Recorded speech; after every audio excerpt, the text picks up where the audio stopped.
voy a intentar con respecto a lo que conozco en las regiones y voy a enfatizar en la tercera, es decir, en lo del posconflicto.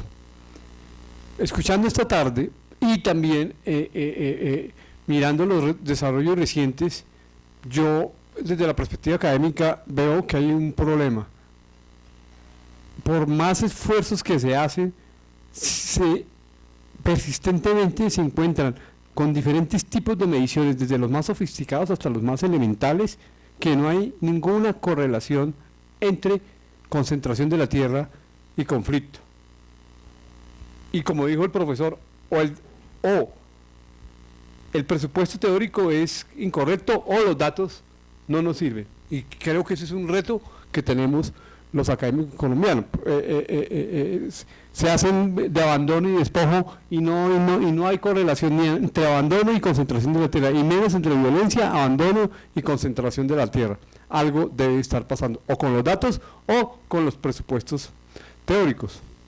Pero, con respecto a eso, es que yo creo que, como se ha venido haciendo desde hace tiempo, el problema no es solamente la tierra, el problema hace mucho tiempo es también el territorio.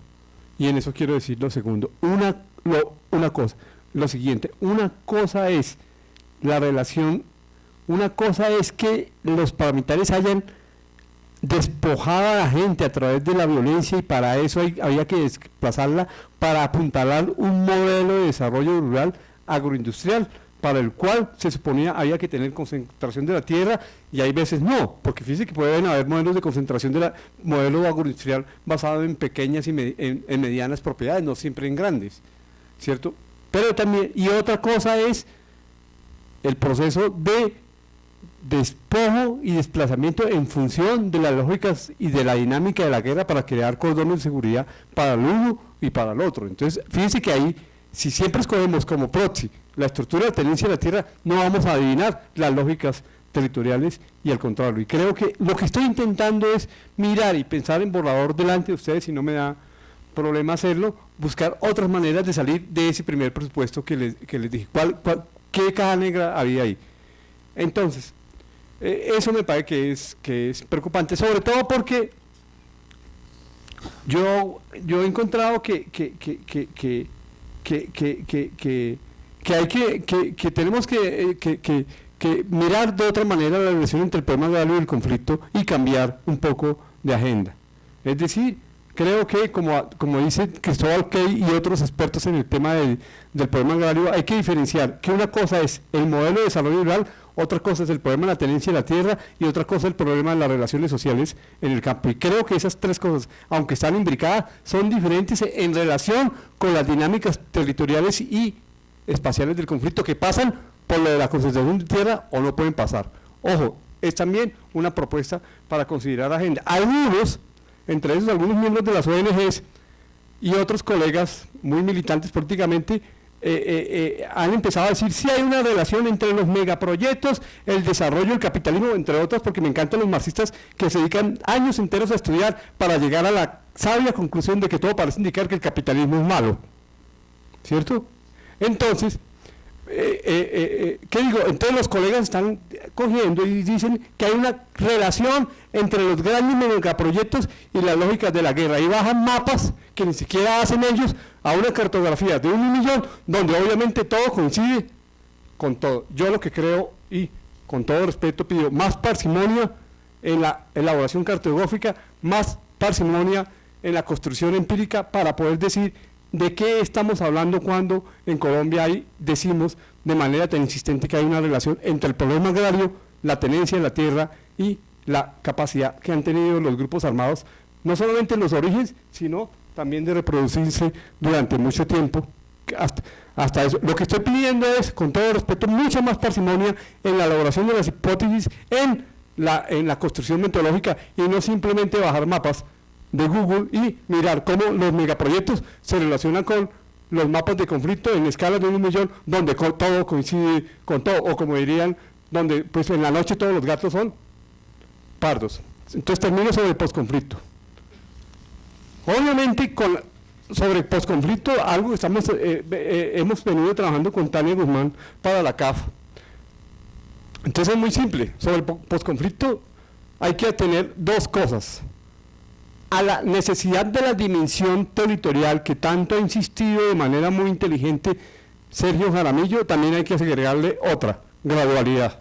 Si no tenemos esas dos en cuenta, creo que vamos a tener graves riesgos en el posconflicto. Por gradualidad me refiero a que debe haber dos, al menos yo propongo que distingamos dos etapas. Una cosa es la implementación territorial de los acuerdos de La Habana y otra cosa es la construcción del posconflicto en los 3 puntos que se han firmado hasta ahora en La Habana: desarrollo rural, participación política y narcotráfico. Los 3 son diferentes tanto en su gradualidad como en su territorialidad. Insisto, el primer punto, el desarrollo rural, en cuanto a los 2 puntos, desarrollo rural y participación política, en lo que se refiere a la implementación territorial del acuerdo de La Habana, debe solucionar un problema. Los problemas donde ha convergido coca, colonización y exclusión social y política, que son las regiones donde precisamente la FARC ha sido fuerte. Y esas regiones son mucho menos de las que pide la FARC. Ahora, la FARC tiene todo el derecho de pedir muchas más, ¿cierto? Y el gobierno de pedir muchas menos, pero eso es parte de la negociación. Por eso no me preocupo. Y otra cosa es lo de participación política en el posconflicto. Lo de participación política en el posconflicto para mí es crear las condiciones para que en Colombia haya una democracia rural de calidad. Y en cuanto a la FARC en sí misma, en la implementación territorial, es lograr un proceso de que ellos tengan esa transición de las armas a la política, los menos posibilidades de inseguridad y de incertidumbre. Porque también hago énfasis en lo subjetivo. Es que una cosa es hacer política con las armas y otra cosa es ir a conseguir boticos sin armas, y esa subjetividad tenemos que empezar a lograr a construirla. Y en cuanto a lo de desarrollo rural, también es un problema gradual. En desarrollo rural es la capacidad que tengamos los colombianos de solucionar el problema de la frontera agrícola en las zonas de colonización de las FARC, que son donde han sido fuertes. Por ejemplo, el problema de la titulación de tierras, el problema de la distancia, etcétera, etcétera, etcétera, etcétera. Y otra cosa es en el posconflicto, que en el posconflicto es simple y llanamente para mí, es que si Colombia no le da un lugar a la economía campesina y a los campesinos en el modelo de desarrollo, tanto económico, tanto en el modelo de desarrollo, en lo político, es decir, si no hacemos algo por redimensionar el papel del campesinado en lo económico y en lo político, es decir, como dirían los críticos, como sujeto político, va a ser muy difícil que creamos las condiciones viables para un posconflicto. Por ahora, en el mediano plazo, en el corto plazo, con las FARC, se trata de mirar con mucha atención las zonas de colonización, es estabilizar la frontera agrícola, y mientras no estabilicemos la frontera agrícola, vamos a tener serios problemas. Entonces me parece a mí que, para sintetizar, primero, una cosa es el problema de la tierra y otra cosa es el problema de las territorialidades, y tienen dimensiones espaciales y momentos diferentes en relación con el conflicto. Y otra cosa es, en términos de agenda investigativa, que debemos disciplinarlos. ¿Qué estamos hablando cuando decimos que hay una relación entre el conflicto y el problema agrario? ¿Estamos hablando del modelo de desarrollo? ¿Estamos hablando de la estructura de la tenencia de la tierra? ¿O estamos hablando de las relaciones sociales en el mundo rural? Las 3 cosas están relacionadas, pero son diferentes en el momento de su específica relación territorial con el conflicto. Y muy diferente si miramos la escala nacional y las escalas locales. Muchas gracias.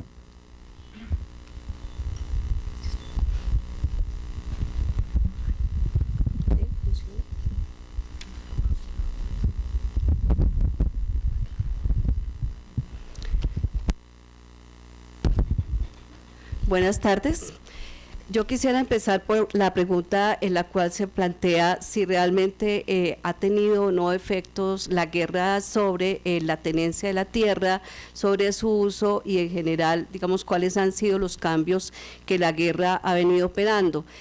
Quisiera señalar en primer término que si recogiéramos el planteamiento que hace Teófilo, pienso que lo fundamental en todo esto es que el tema de verdad sobre lo que ha sucedido con la tierra todavía no ha logrado esclarecerse, y en ese orden de ideas creo que afirmaciones en uno u otro sentido todavía son, digamos que hipótesis, porque es fundamental realmente entrar a profundizar qué es lo que ha pasado con las tierras en este proceso tan largo y en este conflicto que además tuvo como punto de partida una distribución desigual de la tierra, que de alguna manera es lo que ha venido caracterizando la estructura agraria colombiana, y históricamente la normatividad que se ha producido ha tendido más que digamos, a equilibrar esa distribución de la tierra, a conservar los patrones iniciales de entrega de la tierra. Entonces creo que ese es un tema que amerita, digamos, en este proceso de posconflicto entrar a profundizar y en realidad ver cuáles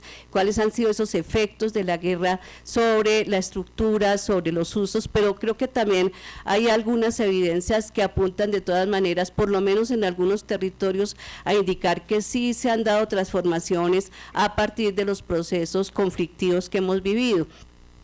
Y una primera cosa que quisiera señalar es que por supuesto que no se puede generalizar, y que estudios, digamos, mucho más concretos, mucho más en términos de ciertos territorios, donde comparto además que efectivamente aquí más que una disputa por la tierra ha habido una disputa por los territorios, de todas maneras sí están evidenciando que se han producido cambios.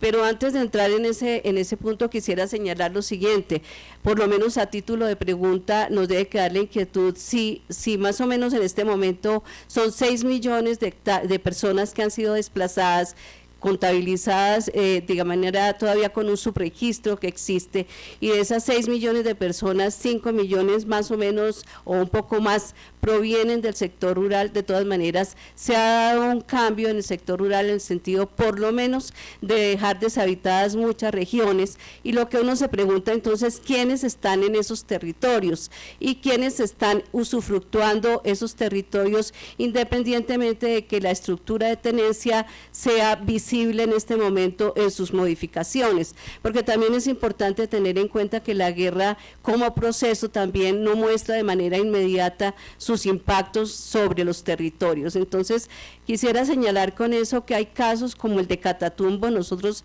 desde el Centro de Memoria Histórica también estamos haciendo una investigación de qué ha pasado específicamente en el Catatumbo, y lo que hemos venido encontrando es que a partir de los procesos de desocupación que se han dado del territorio, se han producido de todas maneras transformaciones tanto poblacionales como en materia de uso del suelo, y compras masivas que se dieron durante el tiempo, tanto de la expulsión de la población como posteriormente. De eso hay información estadística que comprueba claramente que sí se han dado compras masivas, que esas compras masivas bajo diferentes figuras, personas naturales o formas empresariales diversas, han permitido una concentración de la tierra, y que a partir de esas empresas se han venido haciendo cambios en el uso del suelo. Básicamente nosotros hemos estudiado el caso de La Palma, donde efectivamente estamos encontrando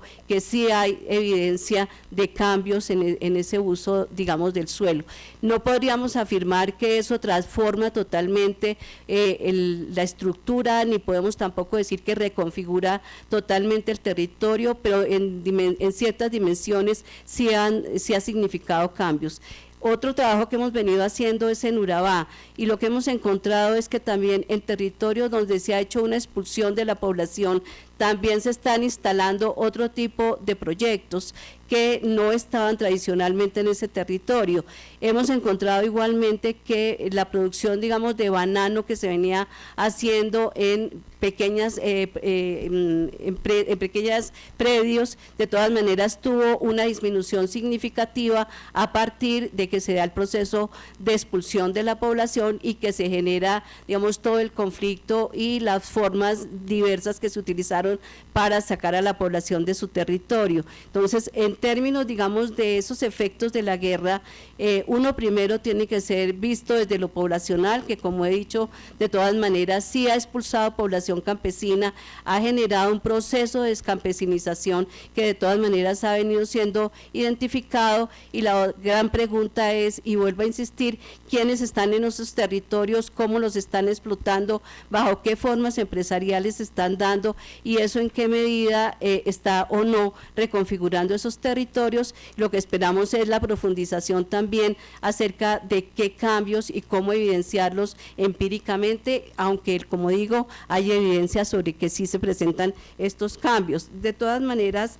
también el otro punto que se ha visto como, digamos, un elemento a considerar para mostrar las transformaciones que se han dado es la pérdida de participación de la economía campesina, y con esa pérdida de participación de la economía campesina una rebaja en la producción de alimentos, que de todas maneras ha implicado que el país tenga que importar cantidades importantes de alimentos que antes no tenía que hacerlo, y que de todas formas eso tiene también un impacto en la seguridad alimentaria del país, y plantea también interrogantes acerca de si se van a rescatar las tierras, si se va a recuperar tierras que han sido robadas, como dice el superintendente, al Estado, para quién van a quedar esas tierras y cómo van a ser explotadas, más si se tiene en cuenta y si es verdad que el proyecto de baldíos exclusivamente se refiere a un tema productivo o tiene otro tipo de intencionalidades. Entonces,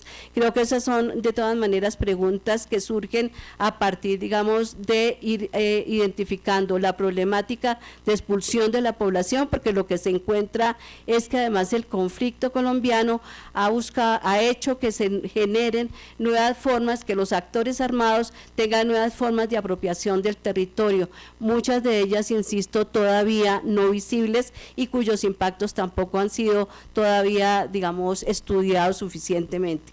Eso con relación, digamos, a uno de los temas que se nos preguntaba sobre los efectos de la guerra. Y ahí creo que también es importante mostrar la heterogeneidad en los territorios. Quisiera referirme al tema que está, digamos, más, que viene más hacia el año 2005-2007, donde la disputa por el territorio no se presenta solamente a nivel rural. Quiero señalar lo que está pasando en el Pacífico, por ejemplo, donde muchos de los territorios del Pacífico se está expulsando la gente del territorio del Pacífico, y uno se pregunta para qué y a quién van a quedar esos territorios, y específicamente en el caso de Buenaventura, que como todos sabemos es uno de los problemas más críticos que está viviendo el conflicto en este momento. La expulsión de la población a nivel urbano es absolutamente crítica, y allí lo que se está planteando es realmente reconfigurar el territorio de Buenaventura en función del puerto, por ser la capital, digamos, del Plan Pacífico. Así que quisiera también dejar planteado que no son solamente los impactos en el sector rural, sino que también han habido, digamos, y hay expresiones concretas de impactos sobre el suelo urbano y sobre los territorios urbanos. Quisiera finalmente señalar con relación a los aspectos que se plantearon también sobre tal vez refiriéndome a lo que decía el superintendente, el tema de la explotación de la tierra por parte de los campesinos y la imposibilidad de que lo hagan dentro de los criterios de productividad que se esperan. No solamente tiene que ver con la disponibilidad de la tierra, sino que tiene mucho que ver con cuáles son los apoyos que efectivamente recibe la población campesina.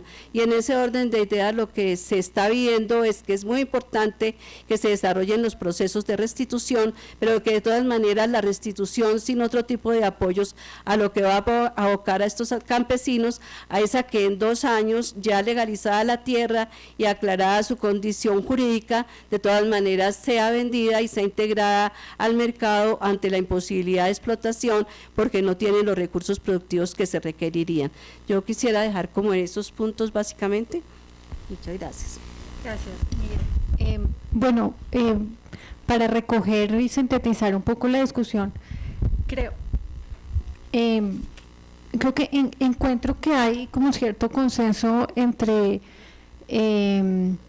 los participantes de la necesidad de matizar, introducir matices en la discusión y hablar de las heterogeneidades del proceso.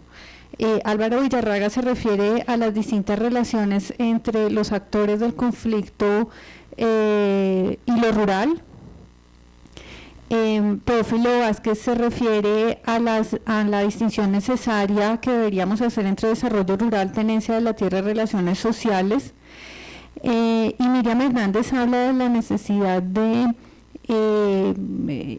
digamos, de no generalizar, pero también de notar que en este, digamos, capítulo reciente del conflicto o el despojo de tierras, no necesariamente se está hablando de un cambio en la estructura de propiedad de la tierra, sino de otros tipos de cambios que se refieren a la pregunta de quién está usufructando la tierra hoy.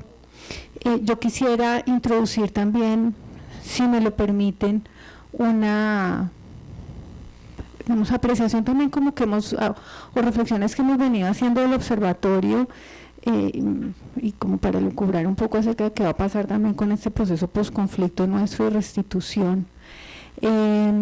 Yo creo que si uno ve cómo se ha afectado la tenencia de la propiedad o la tenencia del uso, y la tenencia del uso de la tierra en Colombia por el conflicto, estoy de acuerdo con Miriam que es difícil como establecer un único sentido o una única respuesta, pero yo creo que valdría la pena considerar, y también en relación con lo que han hablado aquí en la mesa, más bien la propiedad de la tierra no como un derecho, como un derecho simple, sino como lo que algunos autores llaman una bolsa de derechos. Es decir, el acceso a la tierra no se refiere solamente a tener la tierra, sino a usarla, a limitar a otros de su uso, a administrarla y a enajenarla. Entonces yo creo que las afectaciones que ha tenido la tierra o la propiedad en general son distintas y se dan en algunas de esas dimensiones. Yo mencionaría que se ha limitado, digamos, en cuanto al uso de la tierra, yo diría, como menciona Miriam, no necesariamente un cambio en la estructura de propiedad, no siempre eso se puede notar en las zonas de conflicto, pero en cambio sí uno puede notar mejor un cambio en el uso de la tierra. O sea, hay procesos, por ejemplo, de ganaderización. La tierra deja de sembrarse para usos, de usarse de forma agrícola y se empieza a usar para ganadería, también para cultivos industriales. Mencionó Miriam el caso de la palma de aceite, y hay un proceso, diría yo, un poco atreviéndome porque no lo hemos documentado, como de aparcerización. Digamos, un fenómeno de arrendamiento. Ya el campesino no es necesariamente propietario, sino que trabaja en la tierra para otros. También hay cambios en cuanto al acceso a la tierra. Digamos, el campesino se ve limitado a poder cultivar la tierra por la consecuencia evidente del abandono, y el campesino resulta poco habilitado o poco capaz de limitar el acceso de otros a su tierra, sobre todo cuando los otros son violentos. Entonces, finalmente, yo diría que y con el proceso de restitución, lo que le queda hoy al campesino es el derecho a enajenar la tierra. Fíjense que la restitución de tierras lo que está es haciendo propietario formal al campesino, eso es lo que se quiere. Hay un proceso o el desposeído, llamémoslo. Hay tierras que nunca habían sido tituladas, que se están titulando, hay tierras que eran propietarios que están volviendo a ejercer en propiedad, pero de lo que derivamos de una de las encuestas que hemos realizado en el observatorio es que una parte importante de las personas posibles sujetos de restitución no quieren volver a su tierra. Porque han pasado un proceso largo de desplazamiento, porque había un proceso de descampesinización. En el caso de las encuestas que aplicamos en Barranquilla y en el Atlántico, muchas de las desposeídas eran mujeres, la mayoría, había una mayoría importante de mujeres que se dedicaban ya a otras cosas distintas a los trabajos propiamente rurales. Entonces, lo que uno esperaría es que estas personas efectivamente vendan la tierra, que sea el único derecho que ejerzan realmente sobre la tierra. Veamos que eso no está mal. Creo que lo preocupante sería, y no sé si consideramos en el posconflicto, es que eso genere nuevos procesos de acumulación. Uno diría, pues la tierra se va a vender para qué, y en términos de a cuántos van a impactar, en términos de nosotros como colombianos y sociedad en general, pues cuántos ganadores va a dejar este proceso, porque los procesos de desarrollo rural anteriores han dejado muy poquitos ganadores, ¿no?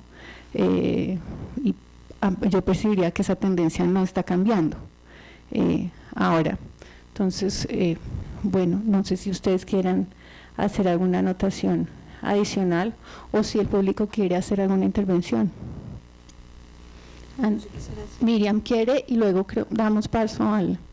Un comentario así muy rápido. Creo que de todas maneras uno de esos impactos que ha tenido el conflicto en algunas y la guerra en algunos territorios, y que además ha impactado muy críticamente a las comunidades étnicas, es el impedimento a usar sus tierras, no obstante estar formalizadas. Creo que para todos es conocido, digamos, todos los casos que se han presentado en distintas regiones donde definitivamente sí está formalizada la tierra, pero hay una imposibilidad de utilizarla en razón de las condiciones de la guerra.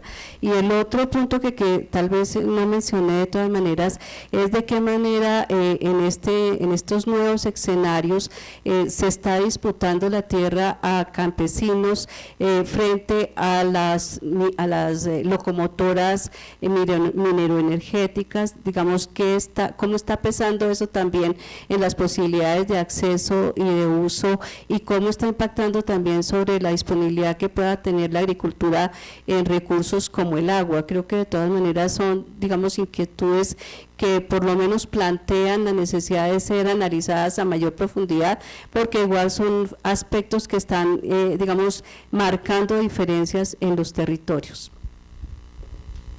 Bien, creo que el profesor Albert Berry quería intervenir.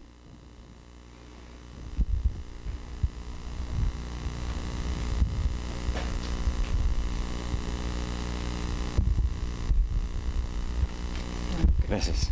Sí, esto es un comentario para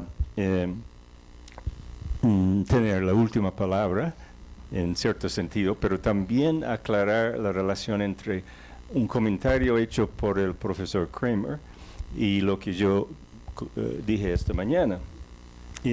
Entonces, entonces yo hice mucho énfasis en la llamada relación inversa entre la productividad de la tierra, o sea, el valor agregado por hectárea, y entonces estuve comentando que la relación con el tamaño típicamente es negativo, y a veces muy negativo, y eso lo hemos confirmado en muchos países. Entonces, entonces él comentó que esa relación no es muy uniforme ni muy claro. Él hizo la observación de que para ciertos productos, ciertos cultivos, a veces el rendimiento por hectárea sube con el tamaño. Eso es cierto. Eso lo comenté yo también.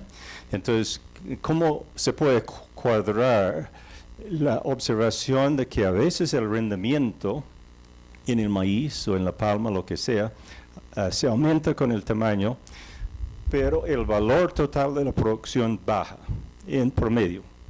Entonces, la respuesta, que es bastante simple en cierto sentido, es que la composición de los cultivos varía enormemente por tamaño. Los pequeños nunca, por definición, se meten en ganadería extensiva. Sería una contradicción de términos. Y la presencia de la ganadería extensiva en las grandes baja mucho la productividad promedio de la tierra. Los pequeños están en maíz, en papa, en café, en lechuga, en todo lo que es muy productivo por unidad de tierra. Entonces, no hay ninguna inconsistencia entre la observación, a veces cierto, de que el rendimiento aumenta, y mi punto de vista de que lo más importante, el valor total por hectárea baja. Ahora, hablando de esto, entonces voy a aprovechar para como ponerlo un poco más en contexto colombiano. En Colombia nunca hemos visto un estudio que mostró otra cosa de esta relación inversa. Simplemente no se ha presentado, de golpe existe en un rincón, pero no queda observado todavía. Entonces yo creo que hay algo muy general que está muy presente en Colombia. Y eso no quiere decir que los pequeños productores de por sí constituyen una respuesta adecuada a todas las necesidades económicas y sociales de la sociedad. Entonces, a veces vemos un muy pequeño que es muy eficiente, pero la cantidad de tierra que tiene es insuficiente. Entonces, es muy pobre. Es sumamente productivo, pero muy pobre. Entonces, tiene la respuesta, en el caso de él o ella, necesita más tierra. Otros vemos que tienen sus 2 o 3 hectáreas, su ingreso no es muy alto, y con frecuencia, en el caso colombiano de hoy, la culpa lo tiene, pues, en ciertas regiones la violencia que hace difícil la producción, pero en términos más permanentes, digamos, de los últimos 2 o 3 décadas, una falta de apoyo estatal en infraestructura, pero más que todo en desarrollo y difusión de nuevas variedades. Esto ha sido una falla fuerte y eso se puede ver en los datos agregados. La productividad general de la agricultura colombiana ha subido muy lentamente en los últimos 50 años. Entonces, eso es la falla estatal. No es culpa del pequeño agricultor, porque no lo han dado los insumos que necesita. Entonces, eso simplemente para comentar que la solución no es simplemente darle 2 hectáreas a cada persona y luego dejarlo. Eso, como lo acaba de comentar Miriam, de golpe lo van a vender. Porque cuando nosotros medimos la productividad típica de la pequeña, mediana y grande, en el caso normal, ese pequeño está funcionando, haciendo su trabajo bajo condiciones más o menos buenas. Acceso a insumos, con presencia continua en esa tierra durante los últimos 100 años, lo que sea. Entonces él ya sabe y tiene todo el conjunto de insumos que necesita. Pero obviamente si la familia ha vivido por fuera durante 25 años, vuelve con sus 12 o 3 hectáreas, no funciona. Gracias. Gracias, profesor Berry. En el auditorio una persona queriente, creo que no tenemos micrófono definitivamente, entonces si puede alzar la voz. Bueno, yo quería decir con todo el organizadores, tal vez el nombre del seminario no debería ser tierra y guerra, debería ser territorio y guerra, realmente, porque lo digo en este sentido. Yo veo que se sigue haciendo un análisis del problema del conflicto desde una posición únicamente del problema con el campesinado, por lo menos nosotros somos parte de organizaciones campesinas, que es un problema de la tierra únicamente. Y resulta que aquí las organizaciones campesinas, por lo menos las que estamos confrontando al Estado, lo estamos diciendo, es que no es solamente un problema de tierras, porque aquí están dando las mismas indicaciones ustedes. Entonces aquí estamos reivindicando otros derechos, entre ellos el derecho al territorio. Las comunidades campesinas estamos diciendo tenemos derecho al territorio, y en ese sentido habría que hacer un análisis mucho más grande y no solamente pensar en el problema del despojo de la tierra, de la distribución de la tierra, sino vernos y reconocernos más allá de ese problema de la tierra, de que tenemos una propuesta política, de que hay un conocimiento acumulado, de que hay una cultura campesina, de que estamos reivindicando el derecho a la participación política desde el campesinado organizado. Entonces, digamos, yo pienso que ahí el análisis que está haciendo únicamente del campesinado me parece que es muy corto y no sé por qué esta tendencia se sigue dando desde estos espacios académicos, desde el gobierno, pues mucho más, porque sí le interesa únicamente abordar ese tema. Entonces, digamos, mi reflexión es que ojalá esto se abra mucho más y que no pensemos que es un problema solamente de la tierra.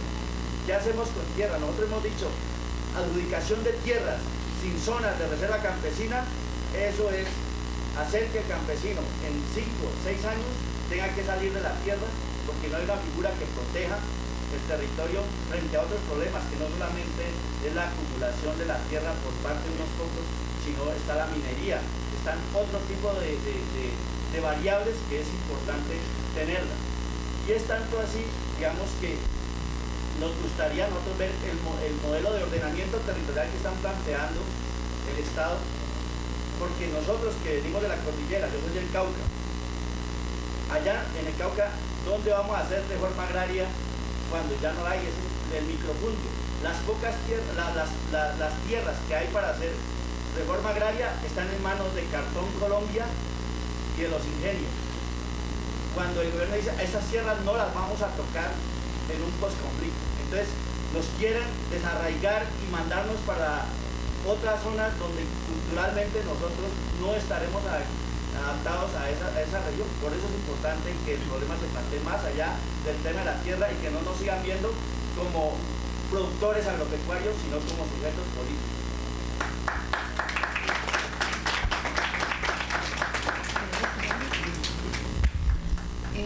Bien, bueno, gracias. Francisco.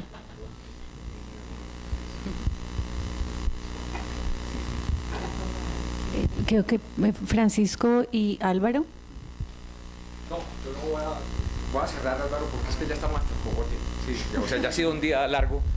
Yo no voy a hacer una intervención, sino voy a cerrar, porque es decir, la mitad del auditorio ya se salió, entonces si están de acuerdo y verdad que ha sido un día largo, yo creo que muy fructífero.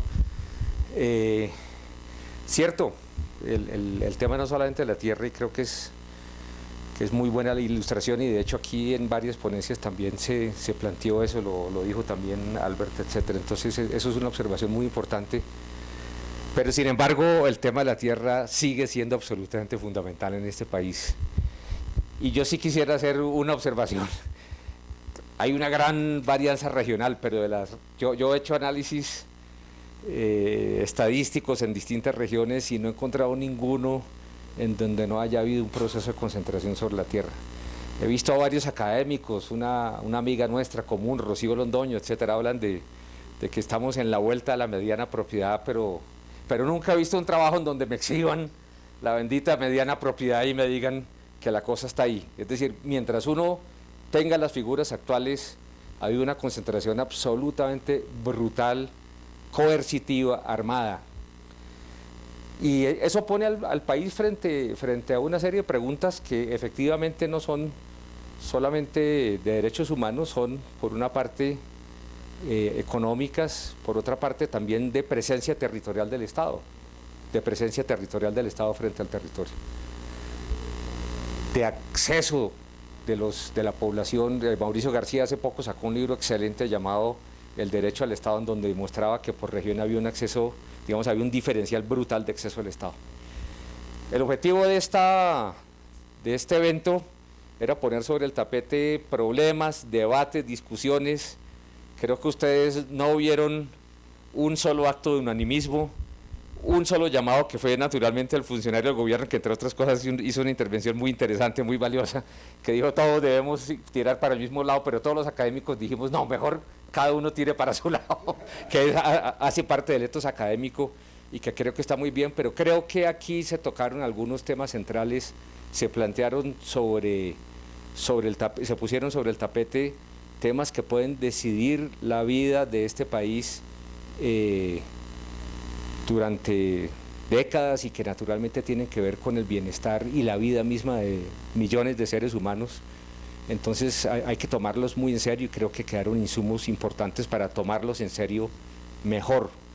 Entonces creo que quedan dos mensajes fuertes. El primero es: hay una cantidad de cosas que ignoramos, y si tomamos en serio el tema del posconflicto, tenemos que correr para empezar a entenderlos. Y en segundo lugar, esto no es un problema solamente colombiano, esto hay que ponerlo en un contexto comparativo y empezar a mirar a otros, no solamente porque eso hace la calidad de la vida mejor, sino también para entendernos mejor a nosotros mismos. Muchas gracias a todos ustedes y a los invitados internacionales y nacionales que tanto nos contribuyeron.